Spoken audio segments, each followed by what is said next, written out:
Hey investors, welcome to the mutual fund talk. So आज के इस वीडियो में हम बात करने वाले हैं स्मॉल कैप म्यूचुअल फंड के टॉप 5 फंड्स का डिटेल कंपैरिजन एनालिसिस।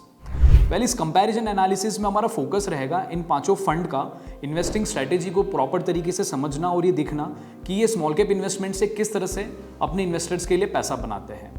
इसके बाद में देखेंगे कि फंड जब से लॉन्च हुए हैं तब से लेकर अब तक इन फंड्स की परफॉर्मेंस कैसी रही है, कितने रिटर्न्स इन्होंने बना के दिए हैं ऑन एन एवरेज बेसिस और उनकी कंसिस्टेंसी कैसी रही है।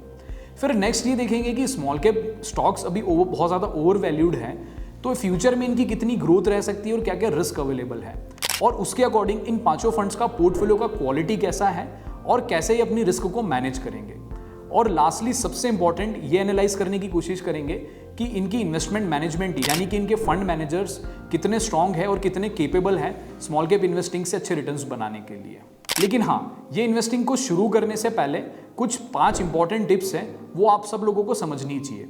सबसे पहला, जब भी स्मॉल कैप म्यूचुअल फंड में इन्वेस्ट करें तो आपका इन्वेस्टमेंट का होराइजन मिनिमम 5 ईयर्स के लिए तो होना ही चाहिए। सेकंड, हमेशा 30% रिस्क के लिए रेडी रहिए, वो आपको कभी भी मिल सकती है, तो इतनी रिस्क टॉलरेंस की कैपेसिटी आपके अंदर होनी चाहिए। तीसरा, आपको कभी भी टाइमिंग करने की जरूरत नहीं है, ये सब कुछ काम फंड मैनेजर्स का होता है और इसके लिए आप काफी बड़ी एक्सपेंस रेशियो वाली फीस इनको देते हैं। फोर्थ, अच्छे फंड्स के लिए म्यूचुअल फंड मैनेजर का स्पेशलिस्ट होना बहुत जरूरी है, स्पेशली स्मॉल कैप के लिए। और लास्ट, मार्केट सीनियर को देखते हुए फंड्स के अंदर मिनिमम 50 से 70 स्टॉक्स का डाइवर्सिफिकेशन होना जरूरी है। सो चलिए शुरू करते हैं एनालिसिस।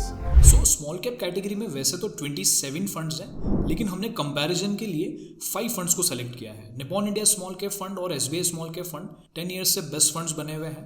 क्वांट पिछले 4 साल से टॉप परफॉर्मिंग फंड है, और बंधन एंड महिंद्रा लेटेस्ट फंड है जो कि अभी कैटेगरी के अंदर नंबर 1 और नंबर 2 पोजीशन पे है। तो ये कंपैरिजन काफ़ी अमेजिंग होने वाला है, क्योंकि इससे हमें ये पता चलेगा कि पास के फंड्स ही आगे बेस्ट फंड्स रहेंगे या फिर ये नए फंड्स फ्यूचर के मल्टीबैगर फंड्स बनेंगे। सबसे पहले इन फंड्स की इन्वेस्टिंग स्ट्रेटेजी को कंपेयर करते हैं। इसमें हमें सिंपली ये समझना है कि स्मॉल कैप सेक्टर में ये कैसे पैसा बनाते हैं, उसके लिए इनकी रिसर्च, स्टॉक सिलेक्शन और पोर्टफोलियो मैनेजमेंट कैसा रहता है। Nippon small cap fund basically stock को बाय एंड होल्ड करके लॉन्ग टर्म में पैसा बनाने की अप्रोच फॉलो करते हैं। इसके लिए इनका प्रोसेस सिंपल है। कंपनी स्पेसिफिक रिसर्च करके अच्छी growing with quality management companies को अर्ली फाइंड कर लेते हैं जब उनकी वैल्यूएशन कम रहती है। ऐसा करके बहुत बड़ा पोर्टफोलियो बना लेते हैं। अभी इनके पास में 202 स्टॉक्स हैं। फिर उन स्टॉक्स में बहुत स्मार्टली ट्रेंडिंग कंपनीज के अंदर अपना एलोकेशन इंक्रीज करते हैं। सो इनके पोर्टफोलियो का टॉप एलोकेशन काफी अच्छे हाई रिटर्न्स बना के देता है। ओवरऑल इनका यूएसपी है राइट पोर्टफोलियो मैनेजमेंट, जिसके अंदर अब तक ये बहुत सक्सेसफुल रहे हैं। एसबीआई भी सेम ऐसी ही अप्रोच फॉलो करता है, जिसके अंदर वो बाय एंड होल्ड करके पैसा बनाते हैं। लेकिन ये निपॉन से थोड़ा से अलग है।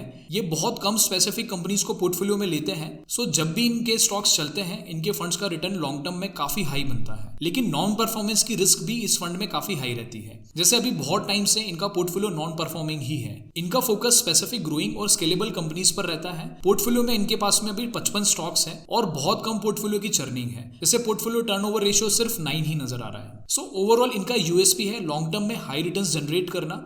शॉर्ट टर्म परफॉर्मेंस या बेंचमार्क बीट करने में ये ज्यादा बिलीव नहीं करते हैं। क्वांट की इन्वेस्टिंग स्टाइल टोटली डिफरेंट है। ये स्मॉल कैप स्टॉक्स को राइट टाइम पर बाय करके और राइट टाइम पर सेल करके पैसा बनाते हैं। इसको टेक्निकली एक्टिव इन्वेस्टिंग भी बोलते हैं। इस अप्रोच के लिए इनका रिसर्च प्रोसेस शानदार है और बहुत ही सक्सेसफुल रहा है। ये बेसिकली न्यू वर्ल्ड की प्रेडिक्टिव एनालिसिस को यूज करके ट्रेंडिंग सेक्टर्स और स्टॉक्स फाइंड करने में बिलीव करते हैं, जो कि इनको राइट एंट्री के साथ में एग्जिट के भी राइट सिग्नल्स देते हैं। बेसिकली ये स्टॉक्स में इन्फ्लेक्शन पॉइंट को सर्च करते हैं। जब स्टॉक्स नेग्लेक्टेड जोन से लेकर एडमायरेबल जोन में एंटर करता है, ये बेसिकली उसी टाइम पे उस स्टॉक को बाय करते हैं। ये अप्रोच मार्केट की हर अपॉर्चुनिटी को ग्रैब करने के लिए परफेक्ट है। रिस्क के लिए इनका पोर्टफोलियो डाइवर्सिफाइड रहता है, जैसे कि अभी इनके पास में 91 स्टॉक्स हैं। इसी स्ट्रेटेजी से बाय डिफॉल्ट इनका चर्निंग हाई रहता है, इसलिए इनका पोर्टफोलियो टर्नओवर रेशियो अभी 87% है। अदरवाइज ये स्टाइल में फेल हो जाएंगे। सो इनका यूएसपी है, जब भी मार्केट में अपॉर्चुनिटी है तो ये आपको हाई रिटर्न्स बना के देंगे। बंधन स्मॉल कैप फंड कैटेगरी का नया फंड है और ये ऑलमोस्ट निपॉन की स्टाइल ही फॉलो करता है, क्योंकि इसमें अभी मैनेजमेंट चेंज हुआ है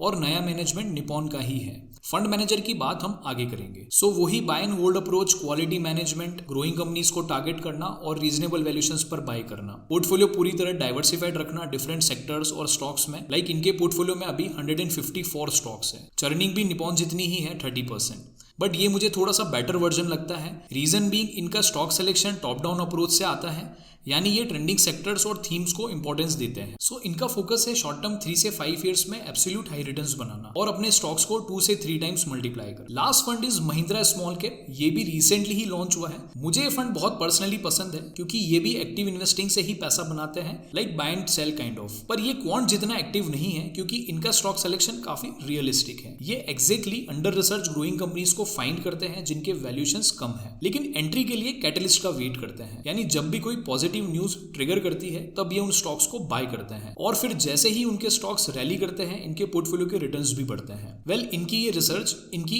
एक्टिव इन्वेस्टिंग को पूरी तरह जस्टिफाई करती है because buy and sell approach बिना एक्टिव इन्वेस्टिंग के पॉसिबल नहीं है। इनके पोर्टफोलियो का चर्निंग देखो तो 245% है। इन शॉर्ट ये फंडामेंटल्स और कैटलिस्ट को यूज करके एक्टिव इन्वेस्टिंग करते हैं। वेल, वैसे तो मुझे इन सब की इन्वेस्टिंग स्टाइल बेस्ट लगती है, इसीलिए मैंने इनको टॉप 5 में लिया है, बट फिर भी मुझे बेस्ट अभी फिलहाल क्वांट एंड बंधन की इन्वेस्टिंग स्ट्रेटेजी लगती है। खैर, ये सब पेपर पे लिखी हुई स्ट्रेटेजी है, ये कितनी सच्ची है वो डिपेंड करता है इनके एग्जीक्यूशन पे। इसको एनालाइज करने का सिर्फ एक ही बेस्ट तरीका है जिससे आप हर एंगल को एनालाइज कर सकते हैं और वो है रोलिंग रिटर्न्स। यानी फंड जब से लॉन्च हुए हैं तब से लेकर अब तक हर 3 एंड 5 ईयर्स के एवरेज रिटर्न्स निकालना और सेम पीरियड पर बेंचमार्क के साथ में कंपेयर करना। एंड यस, 20% से ज्यादा रिटर्न्स देने की कंसिस्टेंसी भी होनी चाहिए। Like Nippon on an average 3 years में लगभग 26% और 5 ईयर्स में लगभग 21% रिटर्न्स देता है। निफ्टी स्मॉल कैप इंडेक्स से तो कहीं गुना ज्यादा है। कंसिस्टेंसी भी 75% है। मेनली तो 5 ईयर्स की देखें तो 84% है। एसबीआई की ऑलमोस्ट निपॉन जैसे ही सिमिलर परफॉर्मेंस है, कोई मेजर डिफरेंस नहीं है, बस कंसिस्टेंसी थोड़ी सी अच्छी है। क्वांट ने 3 साल में एवरेज 44% और 5 ईयर्स में 29% एनुअलाइज रिटर्न्स दिए हैं विद 100% कंसिस्टेंसी ऑफ रिटर्न्स। बंधन और महिंद्रा का ज्यादा डेटा नहीं है क्योंकि दोनों ही नए फंड हैं, बट फिर भी बंधन का 3 ईयर्स का एवरेज रिटर्न्स है 33% एंड ऑलमोस्ट बेंचमार्क के बराबर है। वेल, पुराने फंड्स के रिटर्न्स बता रहे हैं कि इन्होंने अपनी इन्वेस्टिंग स्ट्रेटेजी को सही से अप्लाई किया है और ये सक्सेसफुल रहे हैं। नए फंड के लिए करंट पीरियड के ट्रेलिंग रिटर्न्स को देखना पड़ेगा, वो हम सबसे लास्ट में चेक करेंगे। फ्यूचर की परफॉर्मेंस के लिए सबसे इंपॉर्टेंट है फंड मैनेजर्स और उनकी पोर्टफोलियो को चेक करना। पर हाँ, आई नो सभी का एक सवाल होगा कि अभी तो मार्केट बहुत हाई है, स्मॉल कैप वैल्यूएशन भी हाई है, मार्केट में वॉलेटिलिटी है, स्मॉल कैप फॉल कर सकते हैं, कुछ करेक्शन भी आया है, तो ऐसे केस में स्मॉल कैप फंड्स में इन्वेस्ट करना सही है या नहीं। इन्वेस्टमेंट मिनिमम 5 ईयर्स के लिए होना चाहिए। 30% फॉल के लिए हमेशा रेडी रहिए और सिर्फ SIP से ही इन्वेस्ट कीजिए। टाइमिंग का काम फंड मैनेजर्स का है। ये सब अगर आप एग्री करते हैं तभी इसमें इन्वेस्ट कीजिए, अदरवाइज इस कैटेगरी को आप छोड़ दीजिए। मेरे according India multi decade growth phase में है, करेक्शन फॉल आते रहेंगे। इस अपॉर्चुनिटी में बस सिर्फ डिसिप्लिन तरीके से इन्वेस्ट करते रहिए और रिजल्ट लॉन्ग टर्म में अपने आप आपको मिल जाएंगे। चलिए नेक्स्ट अब फंड मैनेजर का डेटा चेक करते हैं। इसमें मेनली स्मॉल कैप स्पेशलिस्ट और फंड मैनेजर कंसिस्टेंसी देखनी होती है। निपॉन के मैनेजर मिस्टर समीर राज स्मॉल कैप स्पेशलिस्ट है, 30 ईयर्स का एक्सपीरियंस है और इस फंड को पिछले 7 साल से संभाल रहे हैं। SBI स्मॉल कैप के मैनेजर मिस्टर श्रीनिवासन है, ये भी हाईली एक्सपीरियंस फंड मैनेजर है और फंड को 10 साल से संभाल रहे हैं। पर आई डोंट नो ये स्मॉल कैप स्पेशलिस्ट कितने हैं। क्वांट में मिस्टर संदीप टंडन उनकी क्वांट टीम के साथ में इस फंड को मैनेज करते हैं, सो इसमें कंसिस्टेंसी और कैपेबिलिटीज दोनों ही अच्छी है। बंधन के नए फंड मैनेजर हैं मिस्टर गुनवानी, जो कि निपॉन से ही ज्वाइन किए हैं और इनके पास में भी अच्छा खासा एक्सपीरियंस है और निपॉन का प्रोसेस पूरा अच्छी तरह से जानते हैं। एक पॉजिटिव चीज ये भी है कि इस फंड में अभी 4 फंड मैनेजर्स अलॉटेड है, इसलिए कंसिस्टेंसी की सेफ्टी अच्छी है और लगता है कि ये काफी हार्डवर्क करके फंड की टॉप परफॉर्मेंस ला रहे हैं। लास्टली महिंद्रा के मैनेजर्स भी नए हैं, मिस्टर मनीष लोढ़ा। इनका इक्विटी मैनेजमेंट स्ट्रॉन्ग है, पर अगेन आई डोंट नो ये स्मॉल कैप स्पेशलिस्ट कितने हैं। इस सेक्शन में तो निपॉन एंड क्वांट बेस्ट है और थोड़ा सा ट्रस्ट बंधन पर भी बिल्ड हो रहा है। Last section is portfolio allocation and quality. ये सेक्शन फ्यूचर की ग्रोथ और रिस्क मैनेजमेंट दोनों का ही आइडिया देता है। लाइक इक्विटी और मार्केट कैप एलोकेशन बताते हैं कि करंट मार्केट सिनेरियो को कैसे ट्रीट कर रहे हैं। जैसे सभी फंड्स ने कैश होल्डिंग्स इंक्रीज की हुई है, लेकिन बंधन ने बहुत बड़ा पैसा कैश में रखा हुआ है, इसका मतलब ये करेक्शन के लिए रेडी है। मार्केट कैप एलोकेशन के अकॉर्डिंग भी प्योर स्मॉल कैप कंपनीज का रेशियो सबका सिर्फ 40% ही है, ज्यादातर allocation early mid cap companies में है। क्वांट ने तो कैश भी रखा है और 30% लार्ज कैप में शिफ्ट कर दिया है। इनकी ये स्मार्टनेस ही इनको बेस्ट एक्टिव फंड बनाती है। पोर्टफोलियो क्वालिटी चेक करें तो स्मॉल कैप में मेनली अर्निंग्स ग्रोथ और वैल्यूएशंस देखनी चाहिए। इनमें सबसे बेस्ट मुझे बंधन का लगता है, क्योंकि इनकी अर्निंग ग्रोथ भी सबसे हाई है और वैल्यूएशन यानी पी रेशियो सबसे कम है। सोचो कितना डीपली स्मॉल कैप स्टॉक्स को फाइंड करके पोर्टफोलियो में ऐड किया गया है। सेक्टर एलोकेशन देखिए तो सबका एलोकेशन इंडस्ट्रियल, कंज्यूमर डिस्क्रिशनरी और मटेरियल रिलेटेड इंडस्ट्रीज में है, यानी ट्रेंडिंग और ग्रोथ सेक्टर्स में है। स्मॉल कैप फंड्स में सेक्टर से ज्यादा स्टॉक्स का एलोकेशन मैटर करता है। ओवरऑल पोर्टफोलियो वाइज सभी मुझे थोड़े से रिस्की पोर्टफोलियो लगते हैं। महिंद्रा का वैल्यूएशन कम है पर इनकी अर्निंग्स ग्रोथ भी काफी कम ही लग रही है। सबसे बेस्ट बंधन और क्वांट की क्वालिटी लगती है। सो गाइज ओवरऑल हर पैरामीटर्स पर